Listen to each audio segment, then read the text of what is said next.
Keza, ubushize duheruka Keza asezera umuryango wo kwa Peter yinjiye iwabo. Ubwo Keza yinjiye mu rugo iwabo, akinjiramo wa mukozi wabo yaje kumusuhuza amubwira ati Keza bite? Umeze neza? Ubwo Keza aramusuhuza, asuhuza n'abandi bantu bari bari mu rugo. Keza yarebye abona abantu benshi bari mu rugo biramucanga. Ubwo mu gipangu cyo kwa Keza bari bari guhindura ibintu ubona ko bidasanzwe. Jaride bari kuyiteramo indabo nshyashya, ubona bari guhindura amarange, parikingi bari kuyikora bundi bushyashya, mbese urabona ko hari muvumenti iri kubera muri urwo rugo kandi igaragara yuko bari kuvugurura, bari gukora ahantu bundi bushyashya. Ubwo Keza yarabirebye arangije papa we yari ahagaze hepfo ari kureba abari gukora. Ubwo yaramanutse ngo agende amusuhuze. Agiye kumusuhuza papa Keza aramureba aramubwira ati bite byawe wari waragiye he? Aramubwira ati papa nari naragiye ku ishuri. Ngo kuva ryari wiga? Kuva ryari? Nakubwiye ko nyoko ava hano mujyana, waranze uratsembarara ngo urashaka kuba hano. Unsaba yuko ugomba kuba iki? Umukozi. Hama hamwe ubu ngubu ugiye gutangira akazi ko mu rugo, ntabwo uzongera kuva hano. Papa mbabarira wibinkora, nari nsigaje umwaka umwe gusa kugira ngo ndangize, mbabarira ndakwinginze basi niga umwaka umwe n'ubundi nzakomeza nkore. Ibyo ntabwo mbyishingiye wa mwana we, ntabwo mbyishingiye. Dore vuba aha ngaha nifitiye ubukwe, ngiye kuzana umugore wanjye w'igikundiro, none nawe uri kumbwira ibintu bitumvikana? No, jamais, jamais, ntabwo byumvikana. Genda utangire utegure hariya uzajya uba, ibintu byo kujya ku ishuri ubyibagirwe. Ubwo Keza yaragiye ababaye, yibaza uburyo azajya yigamo biramucanga. Ariko mu buzima hari ikintu kikubaho ukabona nta kindi kintu ufite cyo kugikoraho, ukabona gahunda ni ukubyakira. Ubwo Keza yaricaye ararira, agahinda karamwica, abura uko abigenza, ariyakira aratuza. Ubwo ngubwo Keza yaragiye aratangira akora amasuku, hari ahantu hamwe na hamwe bari batangiye, afata imyeyo aratangira arakubura, akora amasuku asanzwe. Ubwo reka tugaruke mu muryango wo kwa Peter. Ubwo Peter na mama we baratashye, bageze mu rugo bajya ku meza bararya. Arababaza ati papa wawe ko namubona ku meza ari hehe? Peter aramusubiza ati papa yari ari kuri telefone gato hanze araje. Ngo ngo nta kibazo, ngo reka mbe mutegurira utuntu akunda ndabona batadushyize ku meza. Ubwo Peter yaricaye atangira gutekereza Keza, aravuga ati si ubu aho na byamucanze nta bundi buryo afite. Ubwo ngubwo Keza byasaga nkaho byamurenze ibya Keza kuko yari yaramubwiye story ye yose. Ubwo papa Keza, papa Peter yaje ku meza na mama Peter na Peter n'abandi basisiteri be babiri baricara barafungura. Yari umuryango wishimye, yari umuryango mwiza pe. Ubwo ngubwo bararya bararangiza, bazana sinakisi aho ngaho, bazana n'amafuruwi bararya bararangiza, bose bajya kuryama. Peter arareba abona yabuze amahoro, aravuga ati si ubu ko nshaka Keza ndabigenza gute? Ubwo yararangije kurya abona nta bundi buryo afite ukuntu abigenza, gusa Peter yari azi imodoka, yacunze ababyeyi be bagiye kuryama, aho umuzamu amafaranga aramubwira tugiye kunkingura igipangu ngende kandi ndahita ngaruka mu kanya. Hari mu masaha yo mu kajoro. Ubwo Peter yakije imodoka aragenda ageze kwa Keza yirinze kuvuza ihoni. Yaragiye kwa Keza, bari bafite geti nini ariko hari n'akandi gatoya. Aragenda aragafungura, ntabwo kafungwaga kuko ahantu bari batuye hari hasa nk'ahantu nyine hatuje hameze neza cyane, nta bajura babahaga, nta kajagari kenshi kahabaga. Igipangu cyabo cyakoreshwaga na pasiwadi kandi Peter yari ayizi.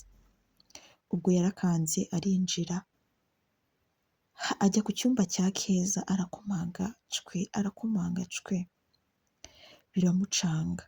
Ariko Keza ahantu yari atararyama neza, yumva umuntu ari gukomanga ku idirishya, avuga ati ibi ni iki? Arabyuka ajya kureba, agiye asanga ni Peter. Peter aramukurura amwegekana ku ruhande, aramubwira ati Keza umeze gute? Aramubwira ati ndakwinginze ntuzagaruke hano utazanteza ibibazo, ndakwinginze taha burije, ejo uzaze undebe tuganire nta kibazo. Ubwo Keza yasezeye Peter aramubwira ati bayi kandi urakoze gukomeza kunyitaho. Keza yari umwana utuje, yari umuntu wumva buri umwe wese, yakiraga buri umwe wese, nta muntu yasubizaga inyuma. Ubwo Peter yaragiye agenda yishimye kuko yari abonye Keza. Iwabo kwa Peter bari bafite shapeli mo imbere mu nzu iwabo. Yaragiye arapfukama arasenga, aravuga ati Mana urakoze kuba mbonye Keza. Ubwo Peter yahise asenga ajya kuryama. Katugaruke nanone muri Canada. Duheruka mama Keza ari kumwe n'umuntu w'umusore mwiza, binjiye mu nzu nziza cyane, yari ari kuba ahantu heza. Duheruka uwo musore bamuhamagara, akambwira ati turagushaka byihutirwa. Ubwo yari yagiye, mama Keza yasigaye mu rugo wenyine.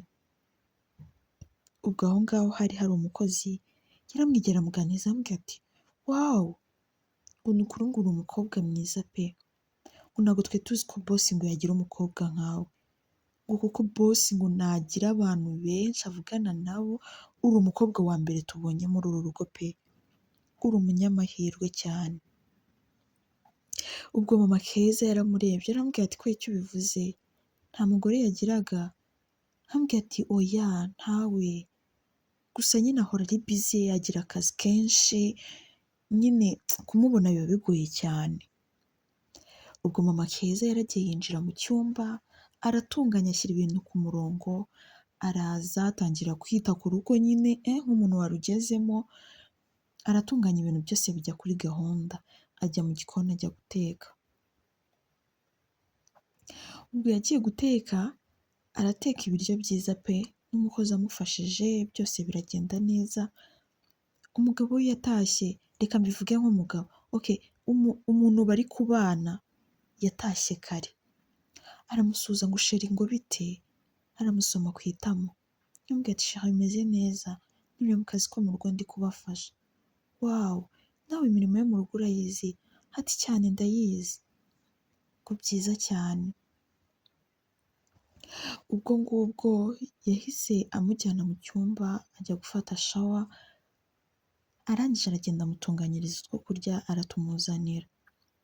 Baraganira, mpose sheri ukazi byagenze gute ko baguhamagaye igitaraganya, kandi nari nzi ko tugiye kumarana hafi iminsi utajya ku kazi uri kunyitaho.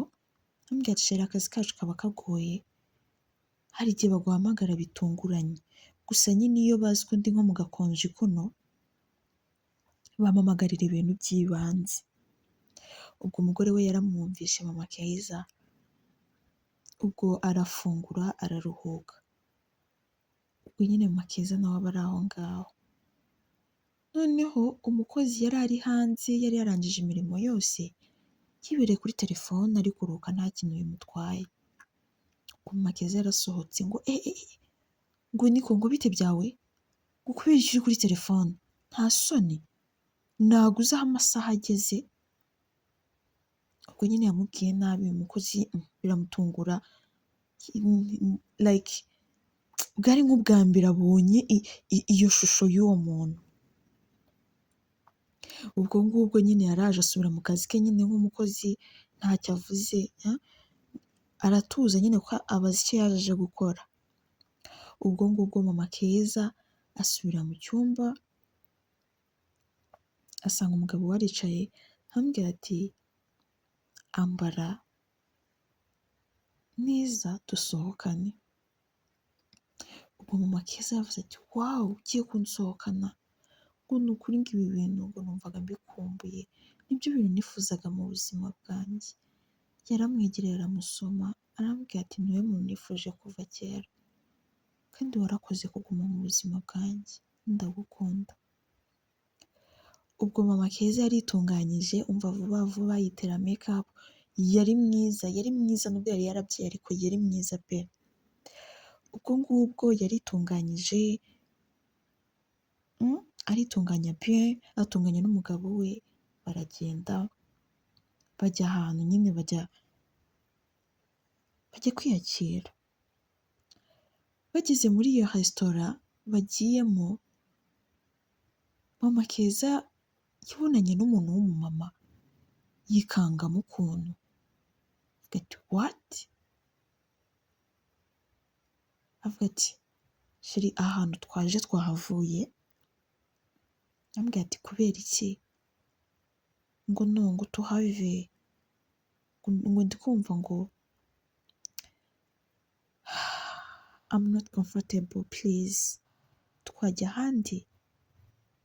Ubwo sheri we yaramurebye, yari umumiliyoneri, umva yari umukire pe.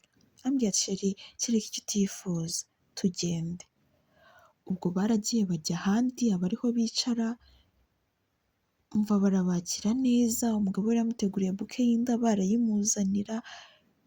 Guys, byari byiza, iyo date yari nziza mu buzima. Ubwo mama Keza yarishimye arifotoza, ubona ko ameze neza. Yagiraga urubuga, yakundaga gukoresha imbuga nkoranyambaga like Instagram, akoresha na WhatsApp.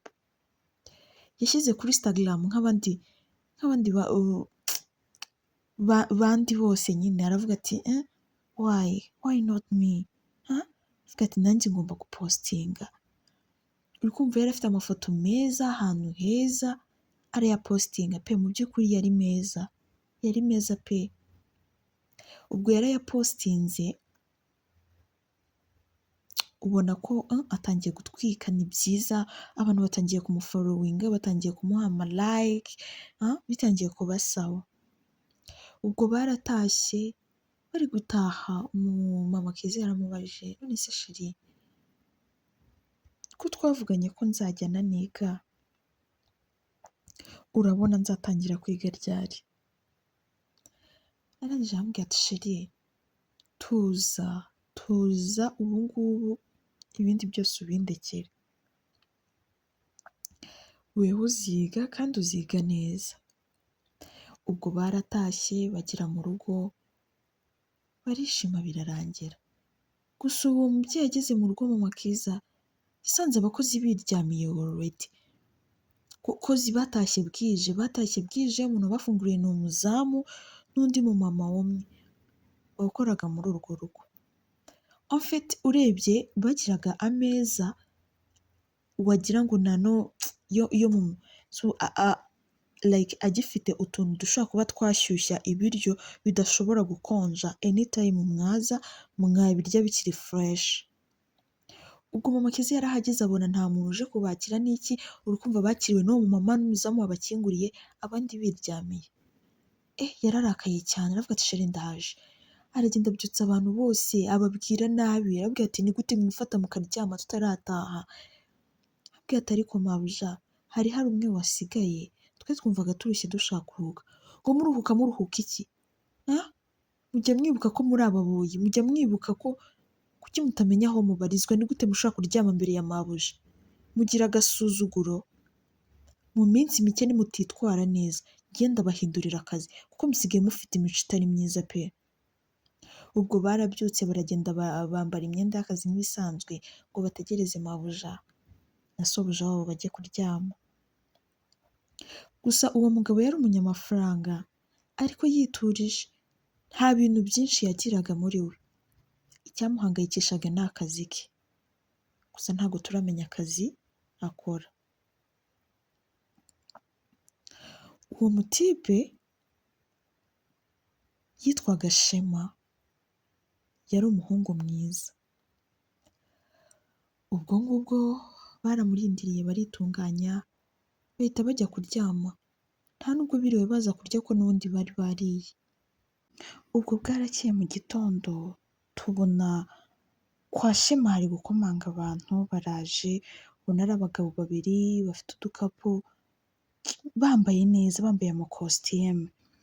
Ubwo ngubwo bahise babyutsa Shema baramubwira ati ba bantu baje. Ubwo Shema yarabyutse araza arabasuhuza arababwira ati mani mumeze gute se?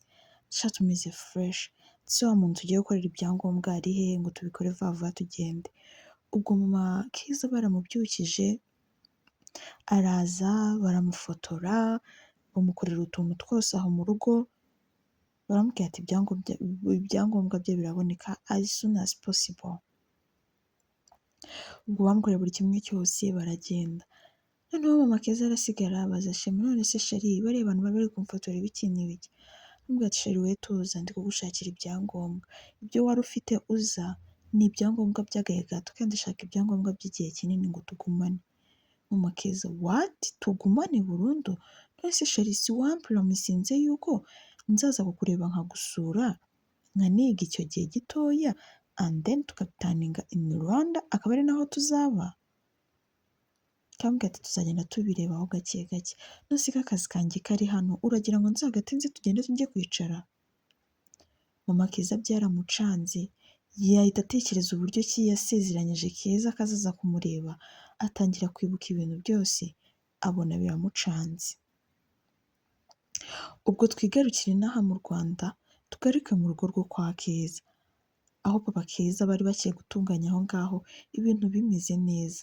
Ahagana mu ma saa munani hari akazuba kameze ukuntu, twabonye imodoka nziza yasohotsemo umukobwa wambaye ipantaro imufashe, nyashi yari nyashi kabisa, yambaye n'akantu k'agasengre, nyine ni summer time, yari yambaye nk'umuntu uri muri summer vraiment, yambaye n'amafime, imisatsi yizirikiye hejuru.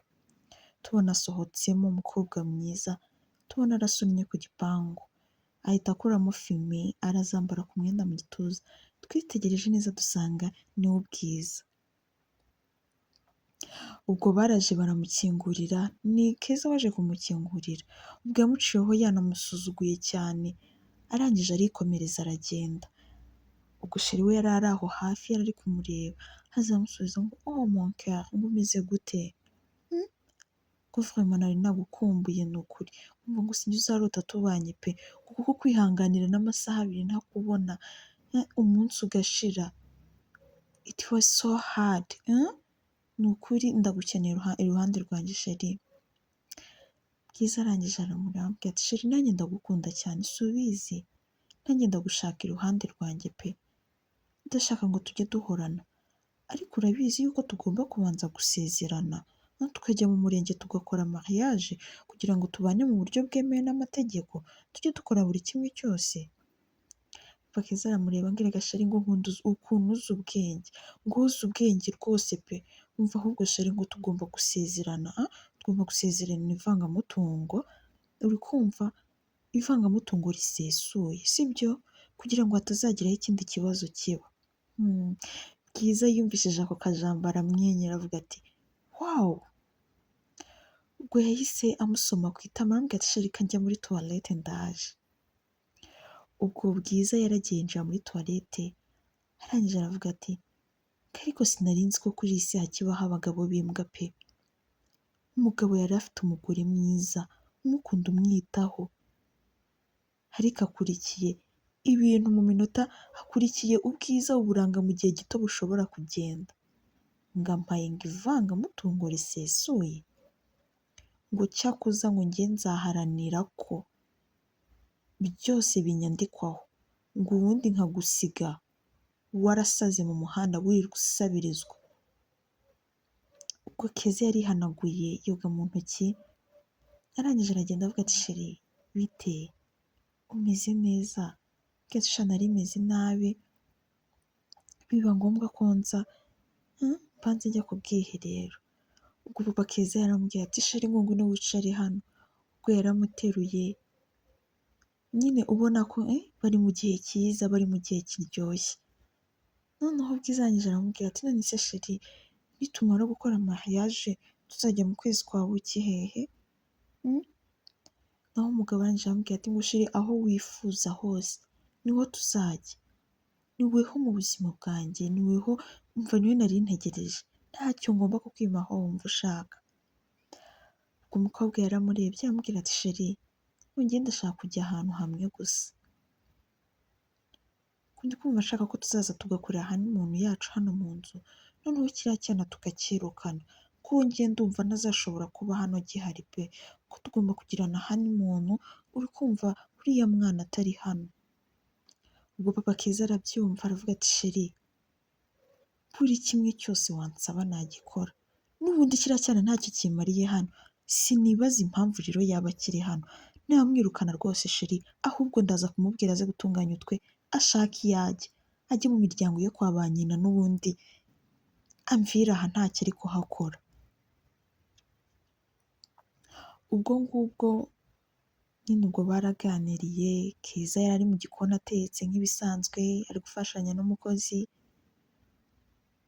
noneho batangira gutegura ameza. Igihe ari gutegura ameza uri kumva bari bafite salle à manger isa nkaho yitaruyeho salo mo ukuntu, ariko umuntu uciye muri salo ahantu mu kaguni ukuntu yahitaga areba muri salle à manger. Ubwo yabonye Keza ari gutegura ameza arambwira ati we Keza ngwino hano. Ubwo Keza yaraje aramubwira ati karame papa, njye ntago ndi so, ndagira ngo nkumenyeshe yuko ntago nkigukeneye mu rugo rwanjye, uri kumva umugore wanjye yambwiye ko atakwifuza kandi birumvikana, ikintu cya mbere nturi umwana wanjye, nturi n'umwana we, sinumva rero impamvu nakugumisha hano, ugende ujye kwa ba nyoko cyangwa uzashaka aho uhamagara ubwire nyoko ko utakibana akomeza agufashe. Keza yararize abasaba imbabazi arabwira ati papa ko ubizi ko nta hantu ufite kujya kuba wamfashije, urabizi ko mu miryango yo kwa mama ni ukuryana gusa nta cyiza kihaba, papa wambabariye basi ngakomeza nkakubera umukozi ariko nkaguma hano. Ubwo Kiza yaramurebye aratekereza aravuga ngo ariko urabizi sheri uno mwana mureke ashobora kuvamo agakozi keza, azajya atumesera, urabona mba mfite inzara ndende ntabwo nashobora kumesa, kandi nawe ntabwo wabaho utameserwa, azajya aguma hano atumesera kure n'utundi turimo. Naho papa Keza avuga ati nta kibazo sheri azajya abikora kandi nta nubwo azajya anahembwa, n'ubundi azajya aba arya iby'ubusa. Ubwo ngubwo nyine Keza yarabyumvishe arabyakira arigendera. Uwo munsi yari afitanye gahunda na Peter yari kuza kumureba. Peter ntabwo yakundaga kwica isezerano rye. Peter yaje kumureba ahagana mu ma 10:00 arakomanga. Yakomanze Keza ari we ugiye gukingura, papa yari ahagaze hanze, yari ahagaze kuri balcon. Arabibona abona ni Peter, aravuga ati oh Peter bite mwana wanjye umeze neza, iwanyu mumeze muti, sha ndabakumbuye pe, nkumbuye guhura namwe tukaganira, papa wameze neza, mama wameze gute? Nambwiye ati mama ameze neza nta kibazo. Peter nyine biramucanga gusa ntiyabitindaho. Ubwo yaragiye yicarana na Keza baraganira, papa Keza arabareba uburyo bavuganamo, abona ni uburyo budasanzwe.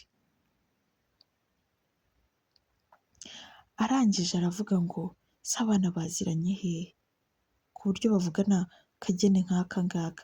Papa Keza byaramucanze, gusa nyine Keza arakomeza aganira na Peter abona bishimiranye. Keza arakomeza aramubwira ati ubuzima buragoye Peter, gusa nyine icyo nakubwira cyo ntabwo nzagaruka ku ishuri, ngiye gukomeza mba umukozi wa hano. Peter amubwira ati what, niko tugiye kuba umukozi wa hano? Ntabwo bishoboka, ntabwo bishoboka, nose uzariga kwiga kandi wari usigaje umwaka umwe ngo urangize? Keza aramureba ararira cyane aramubwira ati wambabariye koko ukareka kunkomeretsa, nanjye nifuzaga kwiga nkarangiza, ariko nta handi mfite ho kuba, kandi aho mfite ho kuba icyo bantegetse nicyo ngomba gukora. Ubwo nzakomeza mba umukozi wabo nta kundi.